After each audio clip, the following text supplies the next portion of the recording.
through them, but we do still want to present the same slides, so the meeting is the same. But we are going to cover them a little probably quicker than we have in the past, because I see a lot of faces and people have told me that they've seen them before. So, but if you want to stop on a slide and go into more detail, please raise your hand and let me know. So, the overview of this is there were violations on the part of Volkswagen, and the federal government and Volkswagen came to a settlement agreement. So part of that settlement agreement that we are interested in is the Environmental Mitigation Trust Fund. That is the only piece that the department is implementing. There are other pieces to the settlement between Volkswagen and EPA and the federal government. But this is all we're going to talk about today. I'm not going to go over this slide too much. Again, all the presentations are on the web. I do like to point out that in Missouri, there were 7,500 affected vehicles in the state. And so that is why we are getting the percentage of the trust fund that we are.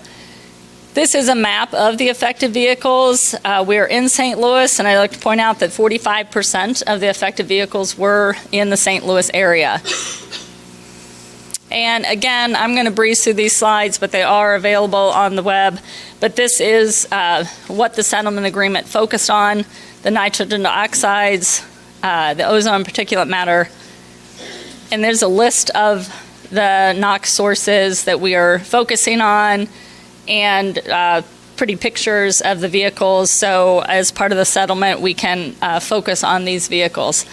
So the Environmental Mitigation Trust Fund is why we are here today.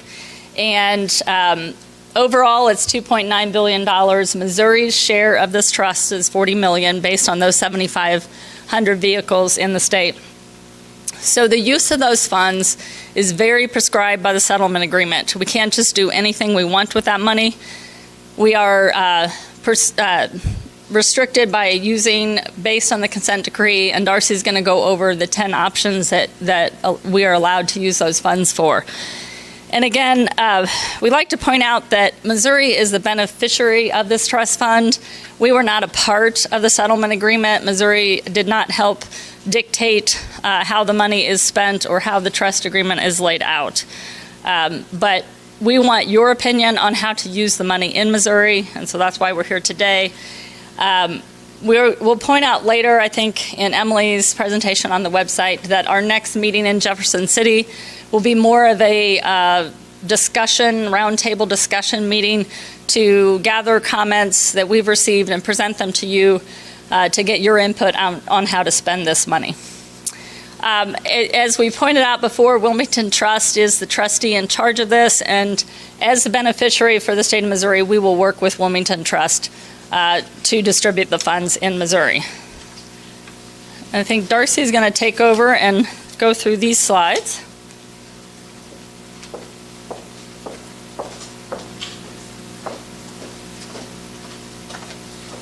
All right. Good afternoon. I'm Darcy Bybee. I'm in the Air Quality Planning section of the AIR program. I'm going to do my best to buzz through the slides, but I don't do very well under pressure changing my tactics. So if you start to look bored, I'll just start clicking.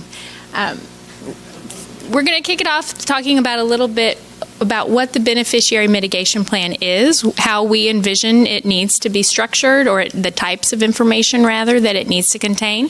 But before we did that, I wanted to clear up any sort of discrepancy maybe you have in your mind between the difference between a lead agency and a beneficiary. The beneficiary is the state of Missouri. Like other states, we have been offered the opportunity to take part in distributing the money throughout the state. So the state is the beneficiary, and the department is the lead agency. So the Department of Natural Resources will work with everyone involved to make sure that we can come up with the beneficiary mitigation plan that's appropriate for us. It's the right types of projects, it's the right type of reimbursement, it's the right time frames that make sense for Missouri. I'm not going to go through this slide because mainly these are snippets that Emily will show you, things from the webpage. I'm just going to kick off and talk a little bit about the beneficiary mitigation plan itself. So in thinking about the beneficiary mitigation plan, at this point, that's okay. At this point, the beneficiary mitigation plan That's okay. I just don't want to yell at you guys any more than I already am. So at this point, the beneficiary mitigation plan, per the consent decree, it really only needs to provide the level of detail reasonably ascertainable at the time of submission. It really is to be a high-level description of how we plan to work together to distribute the funds. We can adjust those goals and how we're going to do it as time goes on. So that may be something we want to talk about how to reconvene the work group to come up with the plan in the event that things change through this 8 or 10-year period. In the beneficiary mitigation plan, we'll want to describe the types of projects that we believe are appropriate. As Kira mentioned, there are specific projects laid out in the consent decree, and we'll talk about those here in a minute. But what really makes sense for Missouri? Do all of those 10 types of projects make sense? Are there ones that we should focus on more? Those are the types of things we'll be looking at to describe in the beneficiary mitigation plan. We'll want to talk about the amounts dedicated to the various projects, both the percentage maybe of the $41 million as a total and the percentage of reimbursement that we would provide to those projects. And we've got some slides that will tell you how the consent decree, it does have maximums. It says that you can reimburse up to certain percentages, so we've got some slides to help remind us of what those are. Process timing for selecting and doing projects. Like I mentioned, we've got about 8 to 10 years to spend the money. There are caps. We can't spend any more than a third of it in the first year or 2/3 in the first 2 years. But after that, we do need to make sure we do spend it all, because there will be the opportunity for those states that spend their money to potentially get more reimbursements from those states that maybe haven't spent all their money or haven't spent any of their money. Well, in the beneficiary mitigation plan, we'll want to describe any target areas for projects, both considering if we have areas of the state with large NOx emission sources or areas such as St. Louis, which are non-attainment for ozone. We'll also want to be thinking about where those vehicles are, were, or will be operated. The mitigation actions are intended to fully mitigate those excess NOx emissions from those vehicles.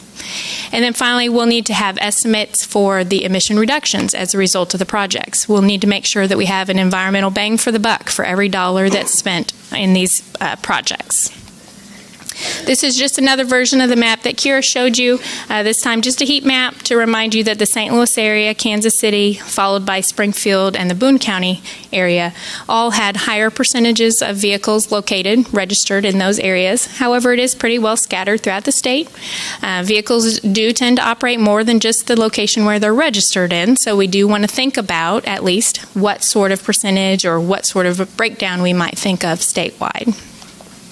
Here's the 10 eligible mitigation actions. I'm not going to go through them right now because we have a slide or two on each of them that I'll buzz through pretty quickly. Looking first, just to get your bearings on these slides, you can see the types of projects, some cute pictures of the types of vehicles that we're talking about. On the left-hand side, the repowers, which would be a whole new engine, and on the right, the new replacements, which would be a whole new truck. And then in the boxes, we have what I lovingly refer to as the up to amounts, those percentages that the consent decree says that you can reimburse up to that percentage. In general, government-owned, the trust does allow for reimbursements up to 100% for government-owned diesel, alternative fuel, or all-electric.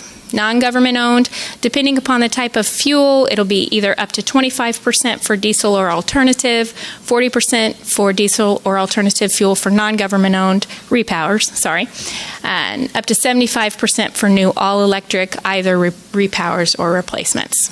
So I'll spend the most time on this slide, and then I'm just going to kind of click through some of the others, and we can certainly go back to these if there's questions. Looking at school, shuttle, and transit buses, the same percentages, up to 100% for repowers or replacements when government-owned, regardless of fuel, and then up to the 25, 40, or 75% for non-government-owned, depending upon the fuel and if we're looking at a repower or a replacement. Switchyard locomotives, same percentages, up to 100%, 25, 40, and 75, depending upon the fuel. Ferries and tugboats, this will be a little different. The trust does only allow for repowerings. It does not allow for replacements or funding of replacements. So for government-owned, up to the 100%, same as the others, up to 40% for diesel or alternative, non-government-owned, and up to 75% for all electric.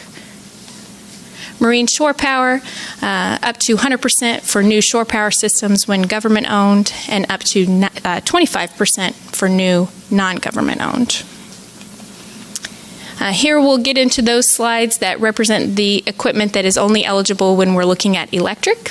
So for airport ground support equipment, government-owned, up to 100% for new all-electric, regardless repowers or replacements, up to 75% for non-government-owned, again, only electric replacements in this category. Forklifts and cargo handling equipment, the same as the airport ground support, we'll only be looking at all-electric, again, based upon the trust. We've got two slides on this next project. This is where we'll be looking at the infrastructure. So looking at both electric vehicle and hydrogen fuel cell.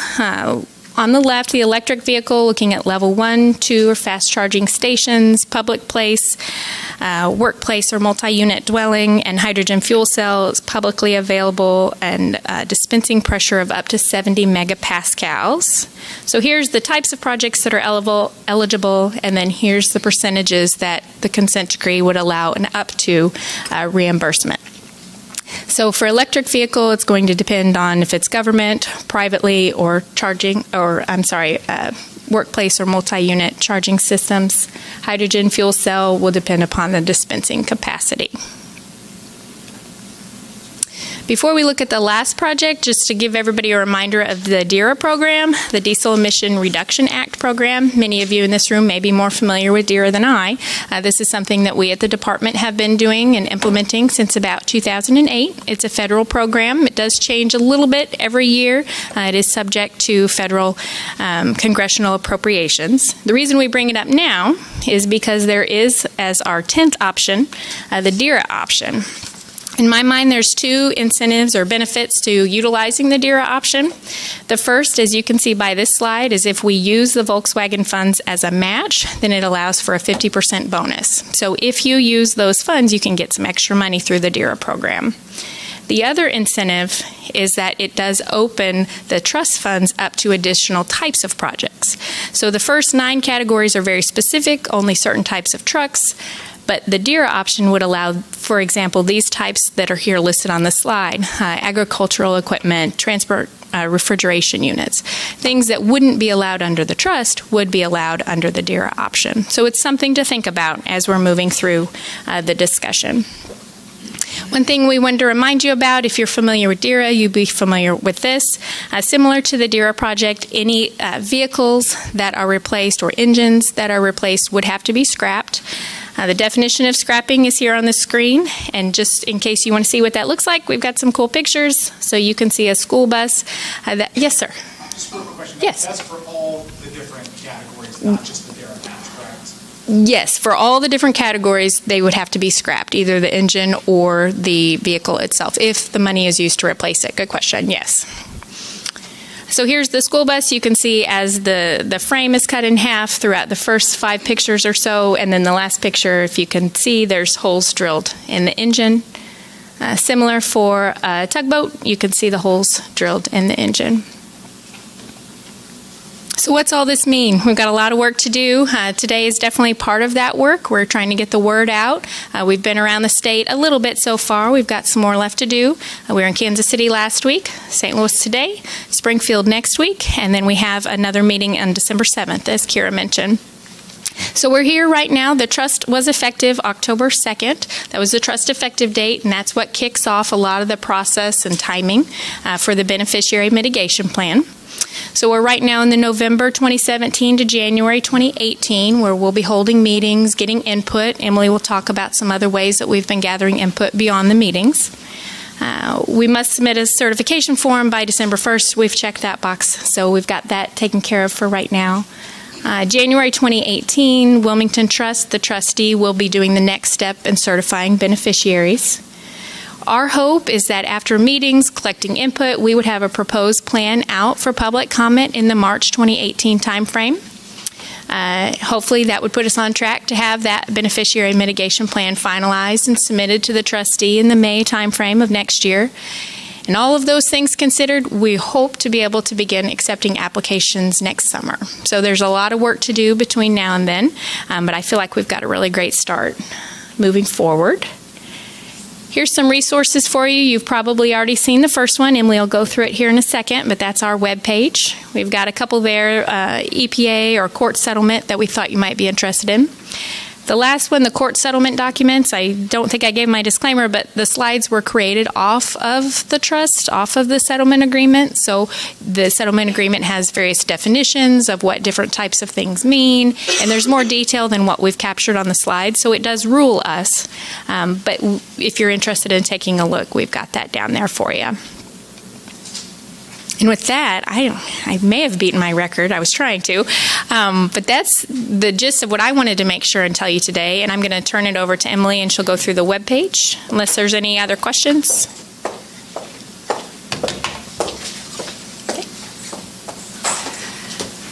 Good afternoon. My name's Emily Wilbur, and I'm going to be taking you through a tour of our webpage. And hopefully, I don't have control of the laptop over here, so I'm going to be tag teaming with my partner Lisa over there, who's hopefully going to be navigating through the website for me. So there are a couple of ways to get to our website. The easiest way in my mind is to go to dnr.mo.gov. That's our department's main webpage. And if you can see down on the left-hand side is the Volkswagen settlement box. And if you click to that, it'll take you directly to our webpage. Another way you can get there is if you're already on the AIR Programs website. On the right-hand side here, there are lists of different topics that we cover. At the very bottom, you can see Volkswagen settlement. Click that, and it'll take you to this webpage. Hopefully, a lot of you have already seen our webpage, had a chance to browse around, and hopefully I'll be able to give you a nugget or two of information to take home with you. Today we do have some handouts on the back table about our fact sheet, and if you scroll down on this web page here, you can see that the fact sheet is located here at the bottom. So if you want to look at it closer at home, you can go ahead and click on that link there. If you want some more information on the Consumer Relief Program, it's also here at the bottom as well. But today what we're going to focus on are the 6 boxes at the top of the web page here. If you're interested in just learning a little bit more about the settlement and what the health effects are and Missouri's role in the settlement, you can click on the Learn More box here, and it'll take you to another page where you can read more about the settlement itself. Going back to the home page, there's some links to the consent decree itself and other EPA websites that you can take a look at. If you go back to the home page, you can also sign up for our listserv by clicking on the Stay Informed box. This listserv will put you on a list when we send out the AIR program sends out an email with general information about the Volkswagen settlement. We will send it out to the whole listserv, and you can add your email address here and submit it, and you'll get those emails when we send them out. You go back to the home page. If you go down to the lower right-hand side, it says Apply for Funding, and if you click on that box, nothing happens. That's because we don't have any information on that right now. This is where we envision putting the information on how to apply for funding. But before we can do that, we have to put together our beneficiary mitigation plan, the one that Darcy and Kira were talking about. And that's what we're here today, is to get feedback from everybody. We're looking for feedback from everybody at the meetings, and whether or not you want to come up and give comments, or whether or not you want to supply comments to us electronically. And the ways you can do that, you can, like I said, attend a meeting up in the left corner there. If you click on that, it'll take you to a schedule of the upcoming meetings that we are having. Of course, the first one here is the St. Louis meeting that we're in right now. Our next meeting will be in Springfield on November 30th. And the next meeting after that will be in Jefferson City on December 7th. And you can see there's links to the maps and the live stream on the December 7th meeting. If you scroll down, you can see the agenda and the attendance record and the videos of previous meetings. So if you're interested in seeing what happened at a previous meeting, you can go here and find out more information. And all the meetings are open to the public. If you're interested in coming to another meeting, you can RSVP at the bottom of this page. It's not necessary, but it does help us keep track of the attendance, so we make sure we have a large enough room. Let's see here. Go back to the home page. Another way you can get involved is by clicking on the Get Involved tab or box. And that's, if you go to this website, go ahead and click on it. It'll take you to a little bit of a description of what the advisory committee is. It'll also take you to, if you scroll down, an area where you can add your name, your email address, your phone, your affiliation, submit it to us, and this will put you on another list, an email list that we have. And what we're trying to do with this group is we're trying to separate those people who don't really want to get all the emails from us. You know, the first list is the email list that if you just want to get general information, you join that list. This is the advisory committee, where if you join it, you'll get more targeted information where we're asking for specific feedback on specific questions. So if you're interested in joining it, you can add your name by coming to this page and giving us your information. Going back to the home page, the last box, the last way that you can give us information is by clicking on the Be a Part of the Solution box. This is a comment form that you can give us feedback on what your thoughts are on the different categories. If you scroll down a little further, you can let us know what types of projects that you'd like to see funded, and you can add your comments in manually. You can also, if you scroll down, you can add a document yourself. If you have a letter typed up or information that you'd like to submit, you can upload that to the comment form and submit it to us directly. And what I wanted to say was all the information, none of it is mandatory. You can provide as much information or as little information as you want. We just want to make sure if we have questions, it is a lot easier for us to get a hold of you if you do add your contact information. So this comment form, we do have a little bit of feedback as far as what kind of comments we've been getting, and I have a chart to show. Let's see here. Here we go. It's okay. I think it's the next one. Yeah, thank you, Lisa. And this chart is, I'm not going to go over it in detail. It just kind of gives you an idea of what comments we've received so far. And this is as of November 20th. So you can see which categories is receiving the most feedback. And with that, that ends my portion of the presentation. Turn it over to Kira. All right, so hopefully we made it to the comment portion before a couple of you have to leave. I would add one thing. Emily pointed out a couple aspects of the website and that we're asking for comments. We're also working on a survey that we're going to send out to everyone on the listserv, and we're going to ask for feedback on this survey. And then after that initial survey, we're going to most likely, depending on inputs we get, refine survey questions and just send it out to the advisory committee. We've had many questions on the advisory committee. Anyone can participate. We're just asking that you participate in the meetings we have as advisory committee. There's no conflict of interest if you want to serve on the advisory committee and also later apply for funding. So we are just trying to get feedback from everyone who has an interest in this. So unless you have any questions for me or the team, I will ask those of you who have comments to come forward.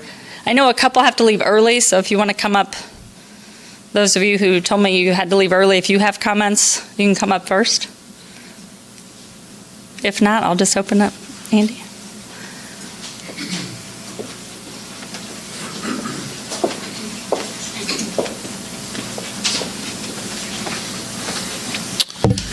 Thanks, Kira. My name is Andy Knott. I'm with the Sierra Club, And just a couple of comments. We'll submit more detailed comments in writing later. But I think the first thing is that in terms of our work on clean transportation work, it seems that clear that the biggest sort of bang for the emissions buck is electrification in terms of going from diesel to electrification of either buses or any vehicle really. So I think that's something that we're going to be stressing in our comments. And then the second comment is in the settlement document itself, under section 5.2, there's a whole list of things that have to be in the request for funding that the state submits to the trust. And of course, there's some general things about air pollution benefits, but I just want to call attention to this one section. It's 5.2.10, which says, if applicable, a description of how the action mitigates the impacts of NOx emissions on communities that have historically borne a disproportionate share of the adverse impacts of such emissions.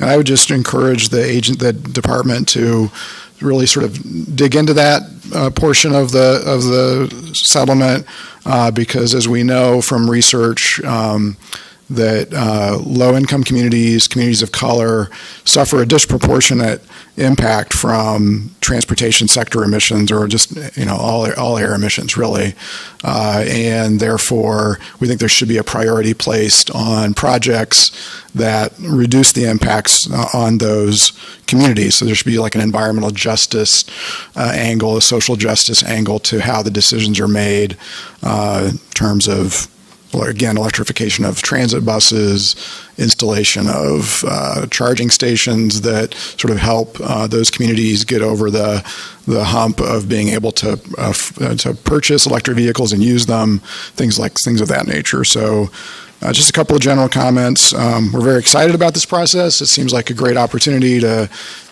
really reduce a lot of emissions in our state, in our urban areas that are suffering the most. And it seems like there's a lot of good technology out there. I did watch the earlier Jeff City meeting on the web. I couldn't make it there, but I saw the presentation or the conversations from Orange Truck and from Cummins and some other companies that are out there doing a lot of really good work. And it seems like it's really going to be great for not just public health, but also for the economy in Missouri for this to go forward. So thank you.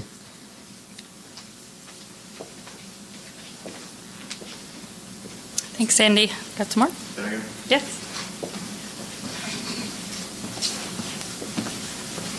Hi. My name is Mark Brown. I'm from Perryville, Missouri. Probably never heard of the place. And the truth is, I could probably talk for a long time, as some people have already figured out about this. So I decided that I would just write my comments down so I would contain them and therefore contain my enthusiasm. I'm the Public Works Director for the City of Perryville. I read that, even though I know that. I don't know what I'm going to do. But so I'm speaking regarding the settlement funds, and what I see is an omission or perhaps overlooking natural gas vehicle incentives. Though I'm somewhat biased towards natural gas, I'm going to simply try to deliver some facts. It appears that much of these funds have a tendency to veer towards electric vehicles. I personally and professionally believe that electric vehicles are wrong for Missouri and the United States in their current condition. Media, marketing, and lobbyists have somehow convinced the masses that electric cars are emissions-free. Nothing could be further from the truth. To begin with, electric is not even a power source. It's a transmission method. The power comes mostly from coal, and coal emissions are among the worst of any fossil fuels, though abundant, and will continue to be used to produce electric for the foreseeable future. Nuclear energy is used in some locales, and hydroelectric is available in some parts of the country, but even in these parts, coal still plays a major role.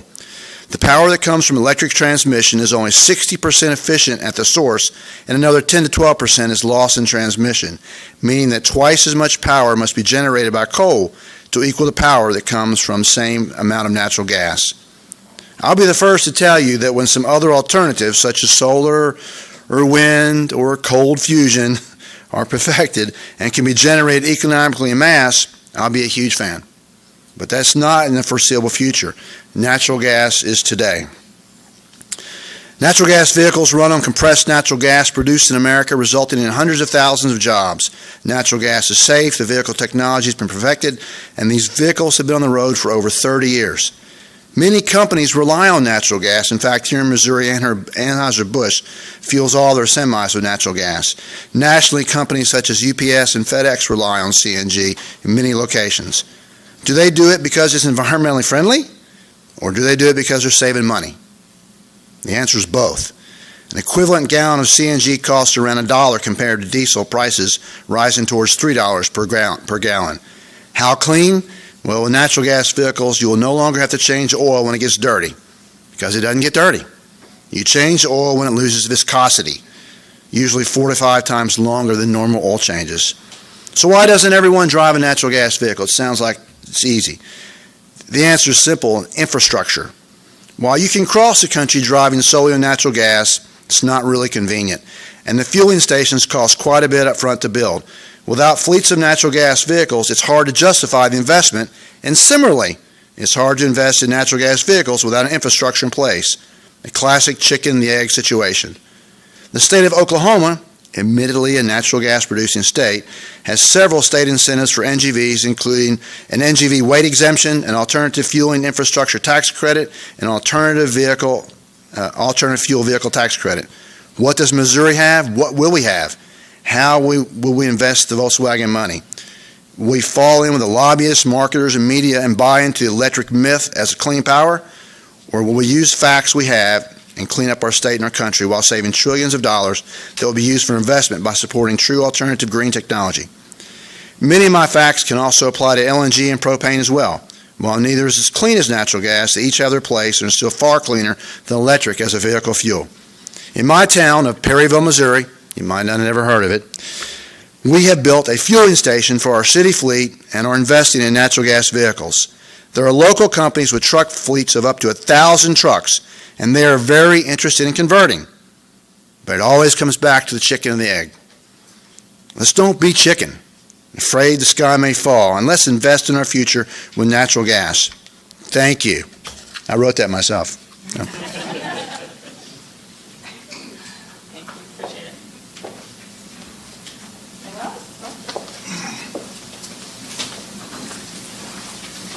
My name is Kyle Reeves. I'm with the City of St. Louis Equipment Services Division.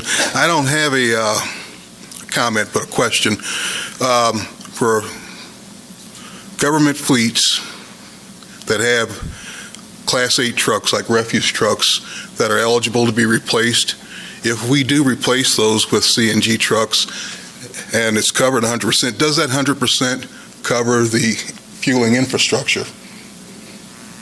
No. Okay, that's what I wanted to know. Thank you.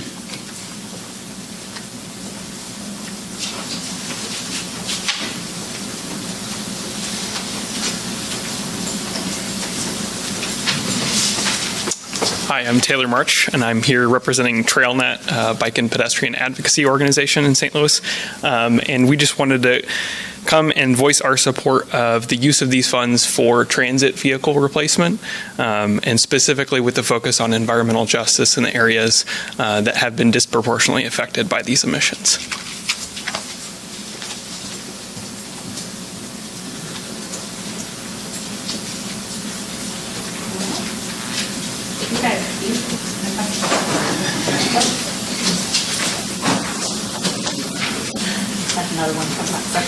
That's all right. Yeah, I've had my turn a few times, so I want to give everybody else a chance, and nice to see you all again. But my name is Paul Brugman. I'm an area manager for the company Cummins, and Cummins is primarily known for building diesel engines, but they don't favor any type of engine power over another. Natural gas has been mentioned a lot. They do manufacture natural gas engines, and a lot of municipalities and fleets have been used successfully to clean the air, meet goals as far as air quality in different areas with those. And also Cummins they're investing a lot right now in electrification. They want to be in on the future of that as well. But the reason why I'm here is just Cummins values their employees to participate in various things that benefit the community, and also good environmental stewardship. And you'll see Cummins employees participating in things like Clean Cities coalitions and things like that. And basically, as a value, Cummins believes that the more people that get involved and participate, the better the participation, the better the outcome. That's kind of what they believe. So they said, yeah, if you're interested in just kind of participate in this, they're all for it. But as I participated in these different meetings in different areas, different areas have their unique situations, I guess you'd say. And when I was in Kansas City, I was patting them on the back about the great job they've done as far as converting their school bus fleets to natural gas. They're a national model for that. But I just wanted to offer one here in the St. Louis area that's where rail is a very prevalent form of transportation. As we've looked at different options that the VW settlement would fund, and we did some crunching of the numbers as far as looking at which options could have the best bang for the buck. I mean, not to say that our work has been by any means authoritative, but as far as the work we've done, from what we've seen for an area like St. Louis, the low-hanging fruit is in the area of locomotives, and there are locomotives that are in operation that in the industry would be called Tier 0. That would mean they have no emission compliance, no emission control equipment installed on those engines. They're huge engines, very powerful. They run around the clock sometimes. They put a lot of hours on them, and they're basically a point source of pollution as far as NOx in particular matter go. But they're sizable engines to replace, but to replace those engines in a non-attainment area like St. Louis, you could knock down a lot of NOx and particulate matter emissions with a project like that, kind of right out of the gate. But and just another story, and like I say, I think if stories that relate to that I hear out there that I can relate, I just think it makes it a little bit more interesting in a meeting like this. Is anybody here familiar with trucks that the phrase glider kits? Anybody ever heard of a glider kit? There's some hands going up and heads nodding. But glider kit is I just wanted, it's just a chance to maybe, inform somebody that, because a lot of people don't know what they are, but it's basically a loophole where with heavy-duty over-the-road transportation trucks, they can run trucks over the road that have no emissions controls on these engines whatsoever. The glider kit rule was put into effect for the benefit of the transportation. This is the original purpose of it. When a fleet wrecked a truck, a heavy-duty haul truck, what they have the option of doing was taking the drivetrain, the old engine, the old transmission, so forth, and basically gliding it under a brand new truck body.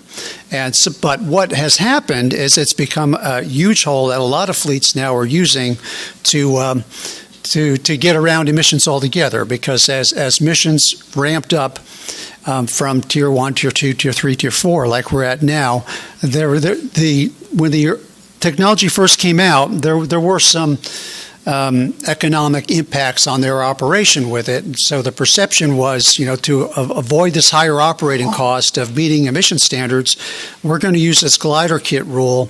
So there's actually people in business to build these glider kits. There's none in Missouri.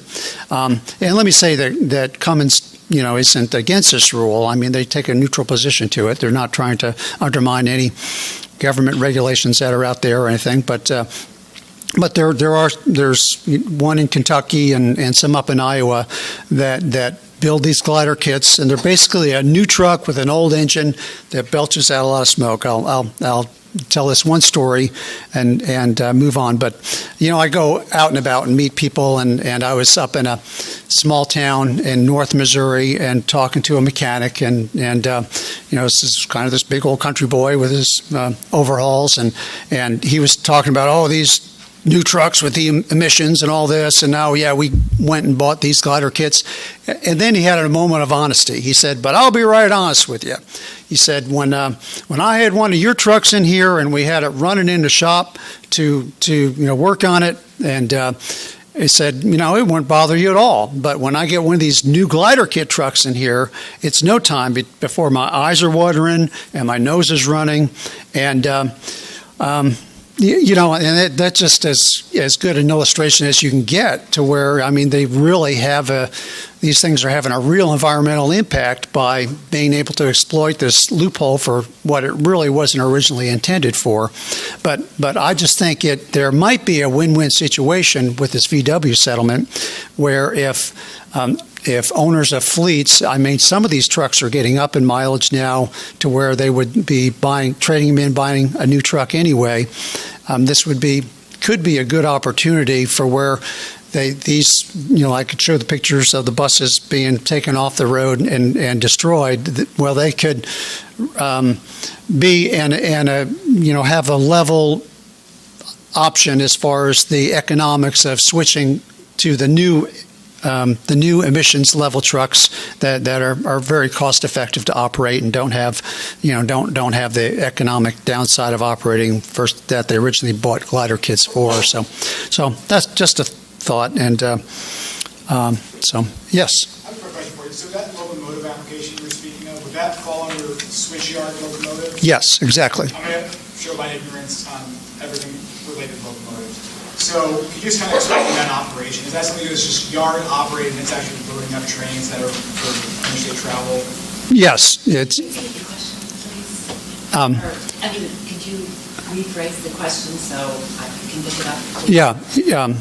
The question was, I was being asked the definition and the option for spending the VW settlement money. One of them is switcher locomotive, and the question was to clarify what a switcher locomotive is. Switcher locomotives are locomotives that run within a rail yard to move cars so they have a lot of hours on them, and they are to move cars from one train or one rail line to another, and they're basically trucks on big heavy trucks that run long hours that are on rails to move rail cars around. So does that clarify? Yes. Okay. Any other thing that relates to what I said? Okay. Well, thanks for your time. Thanks, Paul.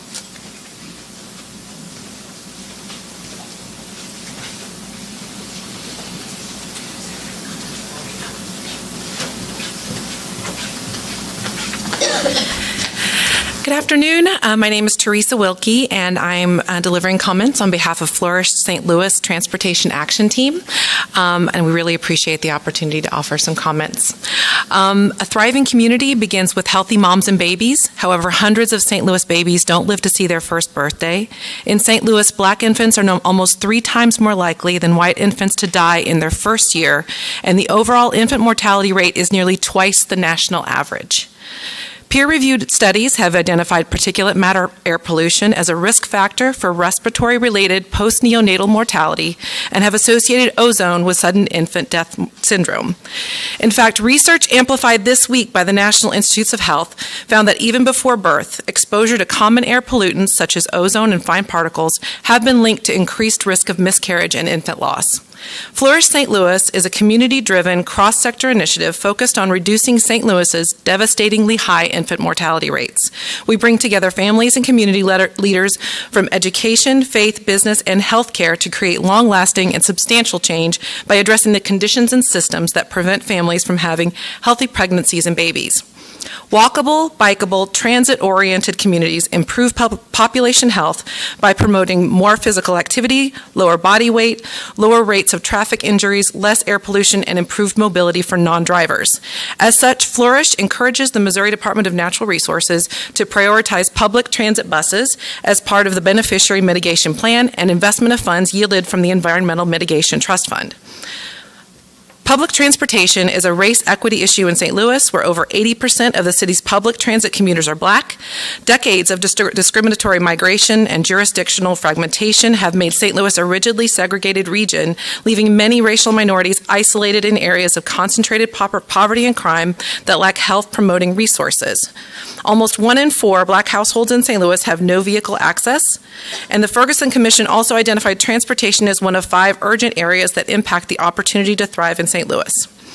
We need to improve the efficiency and reliability of public transportation for pregnant women, new moms, and new families in St. Louis. Public transit provides critical access to health care as well as non-medical essentials that impact the health and well-being of families, such as grocery stores, prescriptions, education, childcare, and work. Given the disturbing correlation between air pollutants and infant mortality, we believe it is crucial that Missouri's Beneficiary Mitigation Plan prioritize public transit investments that will improve air quality and personal mobility to improve the health and vitality of vulnerable mothers and infants living in our urban centers. Thank you.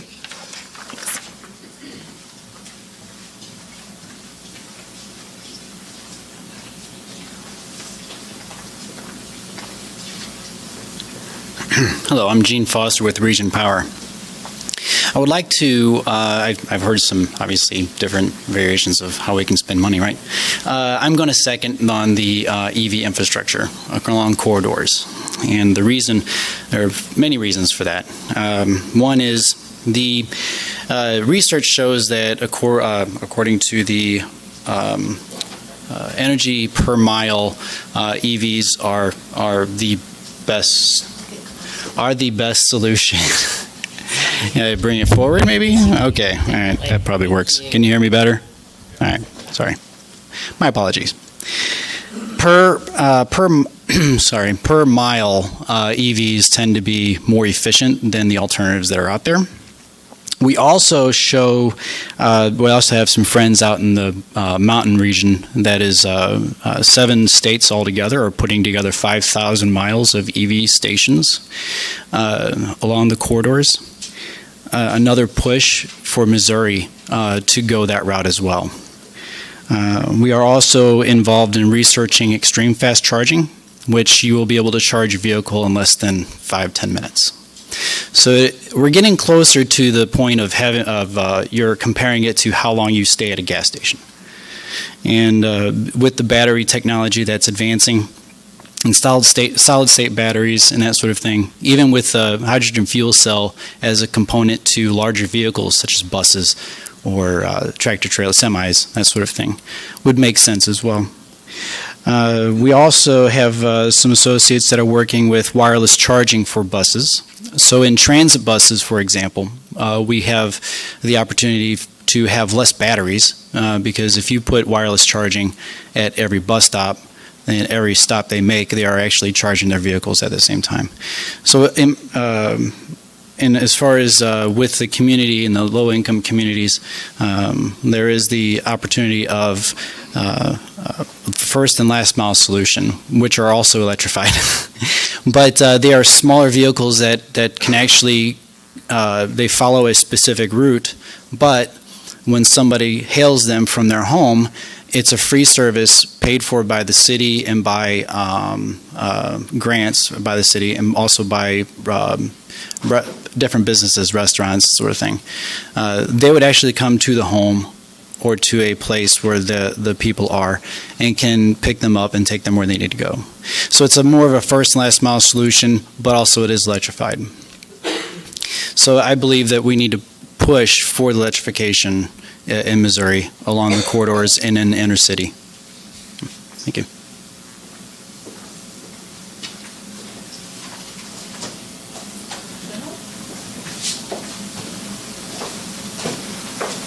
A little slow to move around these days. Hi, my name is Chris with Spire. Am I good in the microphone? Some quick questions. First, are the different, if I'm using the terminology correctly, the lead agencies for each state, are they kind of getting together and discussing the different programs and sharing best practices? My phone just went off. I'll answer that. Not officially, but in the groups that we participate in on a regional and national level, we have discussions on VW. Missouri is part of Censera, which is Central States Air Resource Association, which is 8 states in the central region. And we just had at our fall air directors meeting, we all shared how we are handling the VW. And that conversation will continue, but there's no official group among the states, but we are sharing what we're doing. There's also some states I know that are working and partnering together. For example, on electric vehicle charging stations, I know Louisiana and Arkansas are looking at a partnership. So there is some of that communication, just not real formalized. And then another question, might not go too far, Kara. So have we found any good resources for competitively scoring different projects? I think this was mentioned at the last meeting was, trying to get the most bang for our buck for the state of Missouri. So that's the most NOx save per dollar spent. Have we been able to find any good scoring mechanism or program? I'm looking for nodding heads, but I think it's still a little preliminary. If you all know of any, we would be happy to look at it. I'm sure we're doing some research on that and kind of comparing the emissions reductions based on project, but we're still early on in that process. So. And then just one other question I also had to. So, the program is obviously to reduce NOx, but is there preference given to reducing the entire pie, the amount of NOx emitted from the state of Missouri, or is it to reduce it in certain areas? So shifting perhaps from an urban center to a different part of the state. So is that the plan, or is there a preference? Well, that's one of the reasons we're having these meetings, is to gather your input on that. That is obviously one factor to consider. Do we want to do these projects where the vehicles were? Do we want to do the projects where there's large urban centers? Or do we want to spread it throughout the state? That's something we are looking at you all to help provide input for that. Yeah. So. And I'm even just worried about all NOx emissions. So, I think roughly the energy profile for Missouri is 70% of our electricity is generated from coal. And if we're going to electrification, we're essentially increasing our NOx emissions to just, different parts of the state. So, we may get it out of the urban centers where we're having a lot of our issues. But yeah, that's just one concern I have is, okay, well, now we're disenfranchising a different group of people, just by helping some people. So it's making everything better for everyone.